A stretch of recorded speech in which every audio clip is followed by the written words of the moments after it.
Shalom. Saya udah deg-degan, excited banget. Makasih Pak Agus, Opa Susanto, Om Gun-Gun, terlebih-lebih lagi kepada Pak Idra ya. Thank you. Nama saya udah gak usah diperkenalkan kali ya. Nama saya udah masih nama yang lama ya. Nama saya masih Muhammad Qasim. Sebenarnya ada nama baptis sih, cuma nggak dipakai. Makanya orang-orang bilang itu nama palsu ya. Saya liatin KTP saya, ijazah saya, akte saya liatin, mereka baru percaya. Di YouTube itu kan banyak, tapi udahlah nggak usah ambil pusing ya. Saya mau kesaksian sebenarnya ya. 2014 saya terima Tuhan Yesus, pas April ini saya ke 9 tahun. Tanggal 18 April pas Jumat Agung saya terima Tuhan Yesus, dibaptis tanggal 18 April. Sekarang sudah 9 tahun, puji Tuhan. Dan saya sekali Yesus tetap Yesus. Dulu saya itu nggak pernah bermimpi jadi orang Kristen. Dan saya juga nggak pernah bermimpi jadi pengikut Tuhan. Kenapa? Saya bilang saya dulu benci. Saya benci dengan orang Kristen, terlebih lagi dengan kultur Chinese ya. Chinese, Batak, Manado itu saya paling gak suka. Nggak taunya istri saya Chinese. Papanya Cungkok. Papanya Cungkok asli. Beliau dari Cungkok asli, tapi lahiran Jakarta, lahiran Kalimantan. Istri lahiran Jakarta. Dan anak saya satu. Saya baru selesai kuliah di STT Betel Pertamburan 2022 kemarin, puji Tuhan.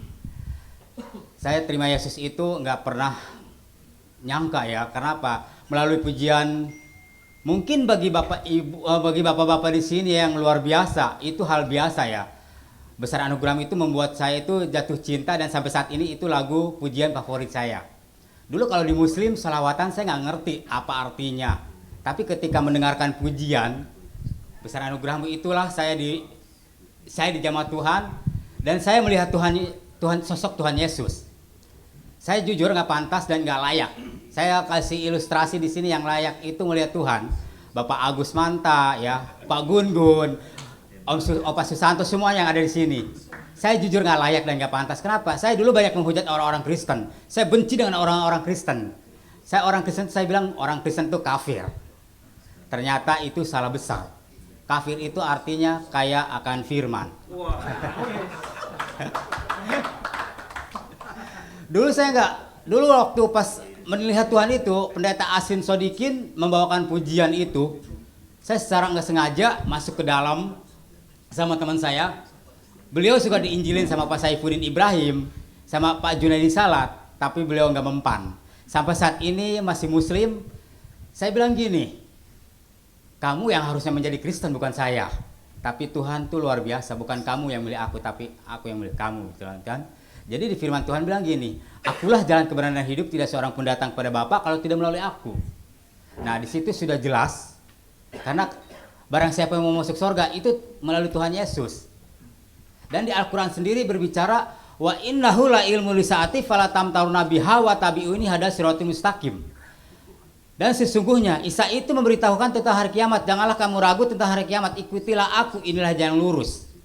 Selama ini saya kalau sholat dulu, inilah bulan puasa, inilah yang selalu ditunggu-tunggu orang-orang Muslim. Selama tanya Pak Gun-Gun, kalau kita sholat itu, saya dulu paling rajin sholat tahajud, sholat istiqoroh, sholat duha, itu saya jalanin semua. Bahkan puasa sunnah, puasa wajib saya jalanin semua. Dan itu tidak ada artinya. Yang ada artinya di dalam Tuhan Yesus. Dan puji Tuhan, sampai saat ini ke 9 tahun ini saya semakin kokoh, semakin mencintai Tuhan, dan saya juga banyak memenangkan jiwa-jiwa.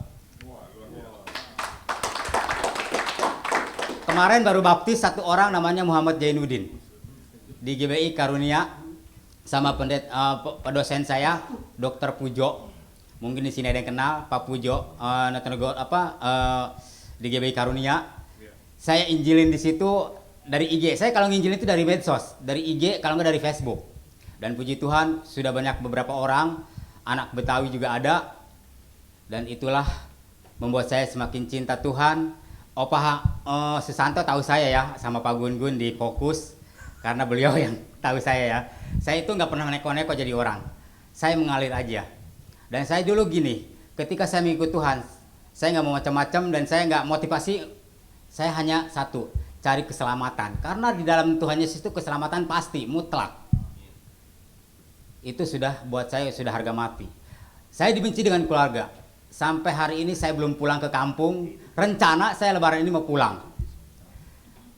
Kata Pak Agus bilang gini, harus pulang. Ya, saya harus pulang. Mudah-mudahan lebaran ini saya bisa diterima dengan keluarga ya. Karena udah 9 tahun gak pulang. Ketika saya menerima Tuhan, saya gak pulang. Pikul salibnya sangat berat. Dan luar biasanya bapak-bapak, itu mengikut Tuhan gak gampang. Saya dibenci teman, dibenci keluarga. Bahkan kakak saya aja sampai menghujat. Saya disantet aja gak kena, puji Tuhan. Karena dalam diri saya ada Tuhan Yesus. Nah, ketika saya minta jodoh dulu sama Tuhan, saya bilang, saya waktu nikah gagal, 4 kali gagal mau nikah sama orang Jawa, sama orang Bandung, itu gagal semua. Ketika saya bilang gini, Tuhan saya minta jodoh, satu aja, orang Chinese, sarjana ekonomi, tinggi, putih, cantik. Istri saya putih Tuhan, cantik banget ya, putih, tinggi, nggak seperti saya pendek. Dan anak saya juga ganteng, bule, nggak kayak bapaknya. Puji Tuhan, itu suatu anugerah dari Tuhan yang begitu luar biasa. Tuhan itu buat saya segala-galanya. Makanya kata Pak Gun-Gun tadi malam, jangan minta mujizat. Kalau saya minta mujizat, kenapa? Apa yang terjadi harus terjadi. Kun fayakun. Makanya puji Tuhan, itu Tuhan buat saya segala-galanya. Saya bersyukur Tuhan itu buat saya segala-galanya, dan sampai hari ini saya tetap setia melayani Tuhan, tetap setia saya mengikut Tuhan. Karena Tuhan itu buat saya nggak bisa dibicarakan dengan kata-kata. Dan puji Tuhan hari ini pun saya luar biasanya mengikut Tuhan itu. Sampai saya kemarin bilang gini, di IG saya banyak banget yang komen negatif sampai ada yang komen positif. Dia bilang gini di IG, kamu itu kalau ketemu saya hajar. Saya bilang gini, silahkan aja, saya bilang gitu kan.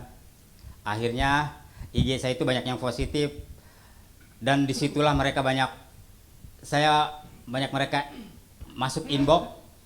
Dan puji Tuhan, hari ini rencana 3 orang saya mau injilin di daerah Citraland. Luar biasa. Itulah kalau kita mengikuti Tuhan Yesus. Dan saya bersyukurnya ikut Tuhan Yesus itu banyak tantangan. Banyak tantangan bapak-bapak, nggak gampang, sangat berat. Gara-garanya ruang gerak saya juga agak sempit karena saya masuk YouTube. Harusnya saya jangan masuk YouTube ya.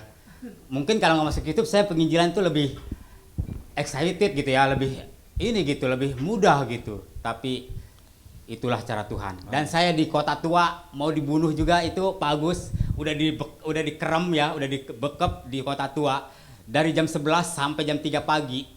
Kalau bukan pertolongan Tuhan, saya nggak bisa. Makanya saya bilang gini, Tuhan itu buat saya segala-galanya. Ketika saya di gudang di Kota Tua sama orang FEI, dia bilang gini, Bang, saya mau belajar dong tentang Isa Al-Masih. Ketika saya di IG itu bilang gini, ya udah kita ketemuan. Ternyata ketemuan saya di Sekap dari jam 11 sampai jam 3 pagi. Puji Tuhan, gembok itu kalau bukan pertolongan Tuhan patah. Saya bilang, Tuhan, Engkau yang memanggil aku, Engkau yang memanggil aku Tuhan jadi anakmu. Jangan permalukan anakmu Tuhan. Ketika saya digembok di dalam gudang, sampai saat ini gudang jadi saksi bisu di Kota Tua, itu lepas. Saya bilang, bersamamu Bapa ku lewati semua, perkenananmu yang teguhkan hatiku. Engkau yang bertindak memberi pertolongan, Engkau yang bertindak memberi pertolongan. Tiba-tiba gembok pret. Yes. Luar biasa. Kalau bukan pertolongan Tuhan, gembok nggak mungkin copot. Udah gitu saya keluar, orang-orang tukang beca pada kabur. Ada setan katanya, ngelihat saya dari gudang. 1 menit lagi Pak. Ya, siap. Udah gitu saya naik ojek langsung ke Alfamart. Tolong dong karena handphone saya diambil, dompet saya diambil kan. Udah saya pulang naik Gojek dipesenin sama orang Alfamart sampai rumah, dan puji Tuhan selamat sampai hari ini. Pertolongan Tuhan luar biasa. Terima kasih, Tuhan Yesus memberkati.